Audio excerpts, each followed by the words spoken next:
Hello friends, welcome to kitchen கதை. இன்றைக்கி நம்ம கிச்சனில் எதை பற்றி பார்க்க போகிறோன்னு பார்த்தீங்கன்னா சிக்கன் பிரியாணி.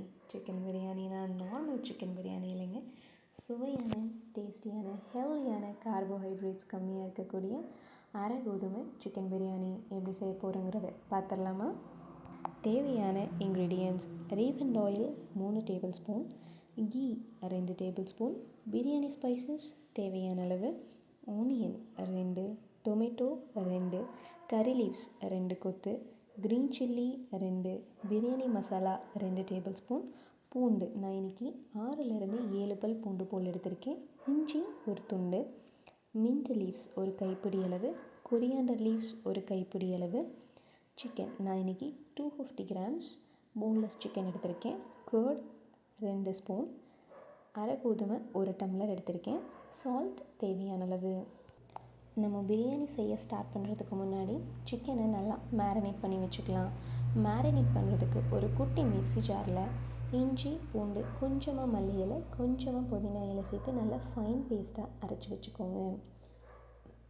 ஒரு பவுலில் நம்ம வாங்கி வச்சுருக்க சிக்கனை நல்லா க்ளீனாக வாஷ் பண்ணிவிட்டு நம்ம அரைச்சி வச்சுருக்க paste, garam masala 1 tablespoon, curd 2 tablespoon, மஞ்சள் தூள் 1 டீஸ்பூன், உப்பு தேவையான அளவு போட்டு நல்லா மேரினேட் பண்ணி வச்சுருங்க.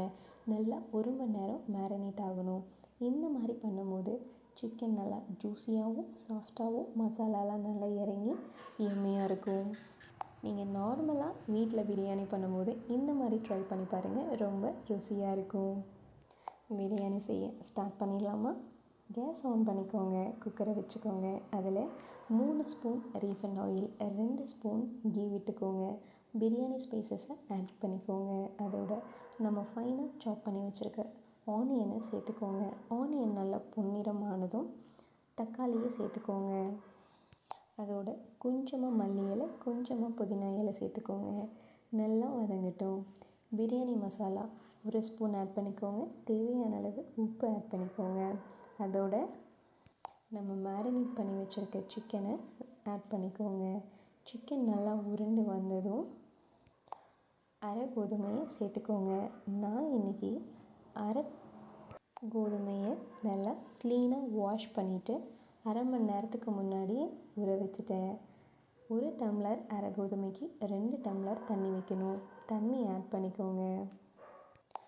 தண்ணி நல்லா கொதி வந்ததும் குக்கரை மூடிட்டு 3 விசில் விட்டுருங்க. விசில் வந்ததும் கேஸ் ஆஃப் பண்ணிவிட்டு வெயிட் பண்ணுங்கள். விசில் அடங்கினதும் ஓப்பன் பண்ணி பாருங்கள். நல்ல மணமான சுவையான அரை கோதுமை பிரியாணி ரெடி ஆகிடும். நீங்களும் உங்கள் வீட்டில் ட்ரை பண்ணி பார்த்துட்டு கமெண்ட் பண்ணுங்கள். மறக்காமல் லைக் பண்ணுங்கள், ஷேர் பண்ணுங்கள், சப்ஸ்கிரைப் பண்ணுங்கள். எங்கள் வீடியோஸ்க்கு சப்போர்ட் பண்ணுங்கள். மறுபடியும் நெக்ஸ்ட் வீடியோவில் பார்ப்போம். பாய்.